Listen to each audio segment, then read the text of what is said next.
হায়রে মানুষের মন, এ যে কিসে ভাঙে, কিসে গড়ে, তাহার কোনো তথ্যই খুঁজিয়া পাওয়া যায় না। এ যে কতটুকু আঘাতে একেবারে মাটিতে লুটাইয়া পড়ে, আবার কত প্রচণ্ড আঘাতও হাসিমুখে সহ্য করে, তাহার কোনো হিসাব পাওয়া যায় না। অথচ এই মন লইয়া মানুষের অহংকারের অবধি নাই, যাহাকে আয়ত্ত করা যায় না, যাহাকে চিনতে পর্যন্ত পারা যায় না, কেমন করিয়া তাহাকে আমার বলিয়া দাবি করা যায়? সত্য তো এটাই, আমাদের প্রত্যেকের মন নিজের নিজের অন্তরের মধ্যে থাকিলেও তা সম্পূর্ণরূপে অন্যের জন্য দায়বদ্ধ। যাহাকে ভালোবাসি সে যদি ভালো না বাসে, এমনকি ঘৃণাও করে, তাও বোধহয় সহ্য হয়।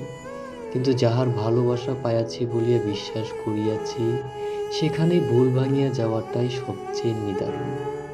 পূর্বেরটা শুধু ব্যথা দেয়, কিন্তু শেষেরটা ব্যথাও দেয়, অপমানও করে। আবার এই ব্যথার যেমন প্রতিকার নাই, এই অপমানের তেমন নালিশও নাই। যার ভালোবাসিবার কথা নয়, সে ভালোবাসে না, ইহাতে কারই বা কি বলিবার থাকে? তাই এই না থাকাটাতেই এত বেশি লাঞ্ছনা জন্মে যে, বেদনার কারণ খুঁজিয়া পাওয়া যায় না বলিয়াই ব্যথাটা অত্যন্ত অসহ্য হইয়া পড়ে।